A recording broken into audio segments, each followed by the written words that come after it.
veio visitar o presidente? Não, se eu fosse visitar o presidente eu já tinha subido. Acompanhar a saída dele, então? É, só para acompanhar. General, a gente vai ter um documento hoje, depois daquela reunião de ontem à tarde, em relação ao Supremo Tribunal Federal? Não.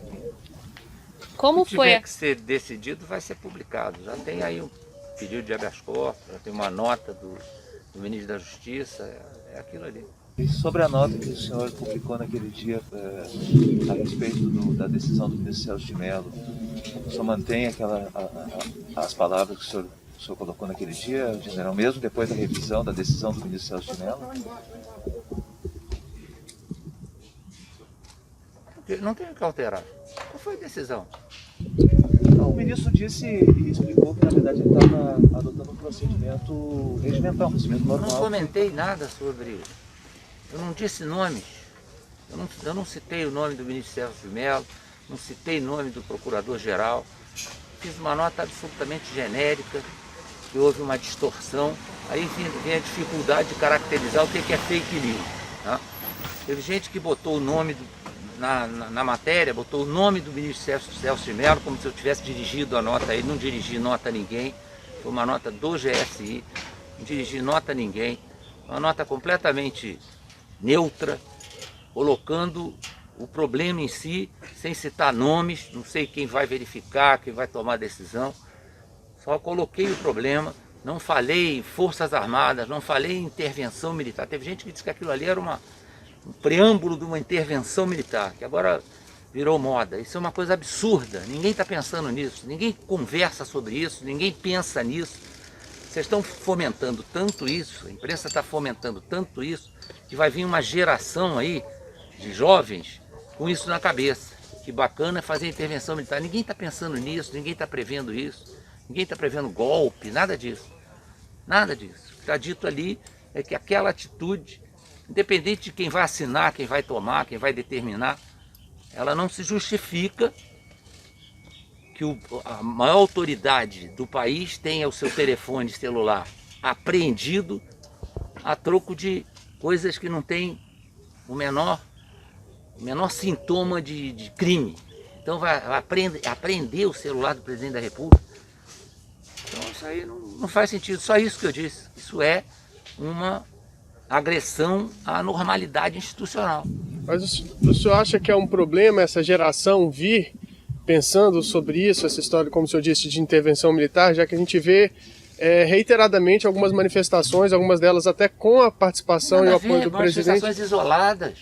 Se essa geração vier achando que intervenção militar resolve alguma coisa, vamos formar uma geração completamente deturpada. Intervenção militar não resolve nada. E ninguém está pensando nisso. Ninguém está pensando nisso.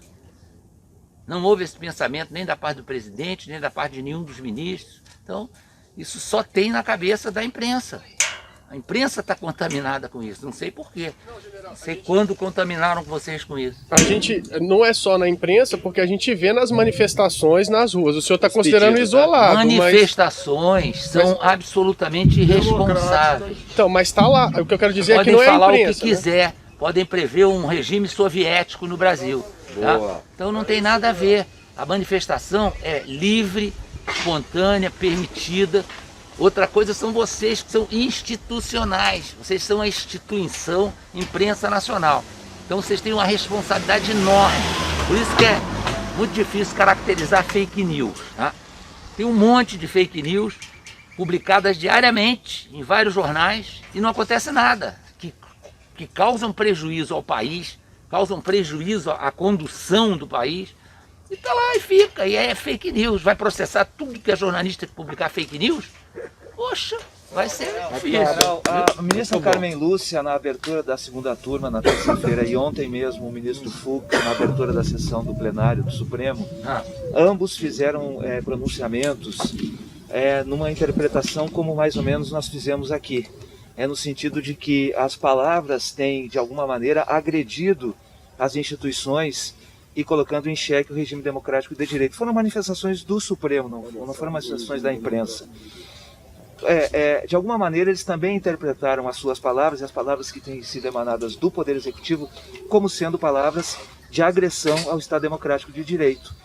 O senhor entende que talvez fosse o momento de diminuir essa fervura, ou chegou num ponto que de fato é necessário encontrar outra solução para que se saia? Todos nós queremos que as coisas se normalizem. O país está vivendo uma crise. Nós precisamos caminhar para a solução dessa crise. Uma crise que nós não sabemos exatamente quais serão as futuras consequências, seja do ponto de vista econômico, seja do ponto de vista social, seja do ponto de vista até educacional. Então, ninguém está querendo incendiar nada. Mas essas palavras, muitas vezes colocadas desta forma, isso que a gente de alguma maneira não acabam colocando mais lenha na fogueira, quer dizer, mais álcool? Não, eu acho que tem que ver os dois lados, então. Vamos combinar, vamos manter o equilíbrio entre os poderes, limitar as decisões, as atribuições dos respectivos poderes, e é isso que está se pleiteando. Então, no momento que há uma manifestação, não sei nem de quem, mas de uma possibilidade de ser apreendido o celular do presidente da República, se nós ficarmos calados, eu principalmente, que sou o responsável pela segurança institucional, parece que eu estou concordando. E sou absolutamente contra isso. Não pode nem ser ventilado. Não pode nem ser... Ah, mas o presidente é um cidadão comum. Sim, o presidente é um cidadão comum. Tanto é que vários aí já tomaram impeachment. Mas qual a razão de apreender o celular do presidente Bolsonaro? Deu uma razão plausível disso aí. Então é preciso que as coisas sejam dos dois lados. Seja buscado o equilíbrio, o bom senso, a harmonia, o respeito entre os poderes. Mas ontem na reunião o presidente estava descontente com as decisões do Supremo Tribunal Federal. O que foi discutido nessa reunião? Isso aí é problema da reunião. Chega de revelar reuniões secretas, reuniões reservadas, botar isso no ventilador. Isso é outra coisa que está errada, né? Totalmente errada. Sobre aquela reunião do dia 22, de alguma maneira o senhor se sentiu de fato direcionado, o objeto das palavras cobradas pelo presidente naquela reunião? Você acha que ele falava da segurança usou um exemplo, ele já estava exaltado pelas próprias palavras que ele vinha dizendo, ele usou um exemplo, citou um exemplo, dizendo que se acontecesse aquilo na ponta da linha, não sei o quê, e aí distorceram a coisa, podia até dar margem a essa interpretação, mas eu sabia que eu não estava sendo atingido. Cada um tem a sua consciência e sabe o que faz. Principalmente no meu caso, estou colado com ele todo dia. Então, aquilo foi um exemplo que ele deu, mostrando que a autoridade do presidente da República inclui hierarquia sobre determinadas posições, determinadas atitudes. Então, foi isso que aconteceu. Nada além disso, não me senti atingido, não me senti nada. Quando ele fala em segurança, general, do que ele estava falando exatamente? Se não do GSI? Ele disse que era do GSI, da segurança institucional, da segurança da família. Não, ele falou sobre segurança da família. É claro, isso é missão minha. Por que eu não me senti atingido? Porque nunca aconteceu nada que eu pudesse estar ali com a consciência doída. Mas por que ele falaria, então, que se não puder trocar, ele trocaria o... Ele quis dar um exemplo de uma instituição que está diretamente ligada a ele e que ele sabe que se ele quiser trocar alguém do GSI, isto é uma atribuição do presidente da República. Se ele quiser trocar o responsável pela segurança dele no Rio de Janeiro, ele vai chegar para mim e falar: general, eu quero trocar o fulano que eu não estou satisfeito. No dia seguinte o fulano vai sair. Isso é atribuição do presidente da República. Se supervalorizou, está se perdendo um tempo enorme com a troca de um funcionário de segundo escalão, cuja nomeação e exoneração são atribuições exclusivas do presidente da República. Fora isso, é fake news. Aí que é o problema de caracterizar o que é fake news. Bom. É atribuição do presidente da República. Não tem que discutir. Vamos discutir agora tudo que o presidente vai trocar o subsecretário da Secretaria de Forragem do Ministério da Agricultura. Aí vamos discutir. Não, eu quero saber os motivos. O presidente tem que dar motivos de exonerar o diretor da Polícia Federal. É atribuição dele. Os motivos podem ser reservados, sigilosos. E são dele. Mas a gente discutiu porque saiu um ministro por causa disso. Não, isso é outra conversa. Ele saiu por causa disso porque faltou a esse ministro entender o que é hierarquia e entender que era atribuição do presidente da República. Colocou a coisa numa situação dramática que não existia. Então a coisa foi levada para um lado que não podia ter sido levada. E é direito também do ministro sair a hora que quiser. Direito dele, pô. Então a gente aqui está transformando a estrutura funcional, administrativa do país em coisas dramáticas. Não tem drama. Se um comandante de organização militar cometer um ato que o presidente julgue que aquilo não é viável, não é compatível, ele fala com o João Fernando, fala, olha, João Fernando, aconteceu um problema em tal unidade, aquilo ali não pode ficar desse jeito, nós temos que tomar providência. Eu quero que exonere o comandante. Vai exonerar o comandante, rapaz. Ninguém vai pedir a ele, então, me dá um papel com 3 folhas dizendo os motivos que você exonerou o comandante. Isso é hierarquia das coisas. Não é bacana agora a internet das coisas? Isso é hierarquia das coisas. Tá bom? General, desculpa insistir nessa questão, mas quando o presidente fala, da maneira dele, fala, por exemplo, que não vai deixar prejudicar um amigo ou um familiar dele, ele estava se referindo, na verdade, em que sentido? Só disse ele usou um exemplo. Eu não tenho detalhes disso aí, não vou entrar nessa seara. Isso não é a minha área, não vou entrar nesse problema. Mas ele estava falando nesse contexto. Já disse que não vou entrar nesse problema. Deixa de ser chato. General, então sobre uma questão que envolve o senhor diretamente, que é a ausência de alguns veículos de comunicação aqui no Palácio da Alvorada. O GSI, como você vê, a gente tem pessoas que ficam aqui muito próximas de nós e comentando o que os senhores falam, apoiando os senhores. A gente acabou de ver um senhor que estava ali no fundo também sendo... a polícia foi chamada para controlar o senhor porque esse senhor estava falando mal. A gente não viu exatamente nada disso. Eu já soube da história. Ele não estava falando mal nem bem, ele estava falando demais. Estava alterado, e a ideia é exatamente prometer. Quando as coisas andam na direção do que vocês querem, vocês acham bacana. Quando andam contra o que vocês querem, vocês criticam. Eu vim aqui hoje exatamente observar isso aqui. Já conversei muito com o João Baganha, conversei muito com o Coronel Soares, que é o chefe direto da segurança do presidente, e a nossa intenção é pacificar isso aí. Vocês têm que trabalhar em paz e os manifestantes têm que estar aqui com liberdade. O que acontece? Ontem até nós estávamos dando um exemplo, tá? Eles virem aqui e jogarem coisas em vocês, não vai acontecer. Provocarem confusões que possam gerar agressões físicas, nós não vamos deixar, tá? Vamos proteger a imprensa de qualquer tipo de agressão física, tá? Agressões verbais não tem como impedir.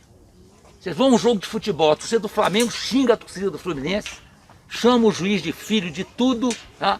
Quem é que vai prender a torcida inteira do Flamengo? Normalmente tem um cordão de isolamento entre uma torcida e outra. Exatamente por isso que tem um cordão de isolamento aqui. Por isso é que tem esse isolamento aqui. Então é isso que nós estamos buscando. Eu vim aqui examinar isso para ver o que está acontecendo, para tentar impedir que isso aconteça. Vocês têm todo o direito de trabalhar, tem que trabalhar em paz. Agora, se o cara grita de lá um troço, vocês têm que fingir que não ouviram, porque não tem como impedir. O STF é uma vergonha. Eu vou falar uma experiência que eu acredito que alguns colegas já passaram. Em algumas situações, nós já fomos ameaçados ao deixar ali. Não vai mais acontecer. E é ameaça, não é simplesmente um xingamento. Não vai mais acontecer. Vocês vão ter um tempo para se retirar daqui antes que a gente permita a saída dos manifestantes. Então vocês vão sair tranquilamente. Agora também não pode levar meia hora e querer ver a confusão. Né? Não, até porque a gente sai correndo normalmente para ir atrás do presidente pro Planalto. A gente está trabalhando, a gente não está aqui manifestando nem nada, a gente está trabalhando. E eles vão ficar aqui um tempo para que vocês possam ir para os seus carros, com as câmeras, com tudo, e possam se retirar daqui. A ideia não é... Rapaz, nós somos os maiores interessados que não aconteça nenhum incidente aqui. Que não acrescenta nada para nós, para o país, para o nosso aperfeiçoamento desse trabalho aqui. Então a nossa ideia é juntar vocês, tá? e procurar que isso não aconteça. Ótimo. E, Obrigado. general, mesmo essa questão de xingamentos não tem o que fazer, o senhor não acha que tem que ter uma palavra pedindo calma, pedindo tranquilidade, para que esse tipo de coisa também não ocorra? Tudo bem, eu concordo com você. Estou aqui hoje exatamente para tentar que isso seja controlado, que não aconteçam excessos. Mas a expressão de voz é um direito do cidadão. Se eu não estou ofendendo ninguém, eu tenho direito de falar. Agora, é lógico, isso aí entra a educação, entra a formação, né? Então tudo isso entra nesse contexto, tá? Então, você vai no Maracanã, o juiz é xingado de tudo, a torcida tem até música para xingar outra torcida. E daí? Presidentes da República já foram vaiados aí em atividades públicas, prenderam todo mundo? Não tem como, faz parte do show isso. É bom para nós? Não. Gostaria que aqui aproveitasse a presença do presidente para dizer alguma coisa para ele. Tem que dizer para vocês, tem que dizer para ele. Tá? É a melhor utilização desse tempo que o presidente dedica a esses que vêm aqui para vê-lo, é conversar com ele, bater papo, não sei o quê. Mas alguns são mais exaltados, falam. O que vai se fazer, pô? Aí que está. A liberdade de expressão, ela vale para todo mundo. Então, isso é liberdade de expressão. Aprovada por nós? Muitas vezes não. Até nós ficamos chocados com algumas coisas que são ditas, mas isso faz parte do mundo, pô. É assim que funciona, do mundo democrático. Se estivesse em outro país, tivesse um regime de força, não teria nem isso aqui e nem vocês estariam aí. Então, é questão de abrir mão de aqui, abrir mão dali e buscar um ponto de equilíbrio. Tá certo? Obrigado, general.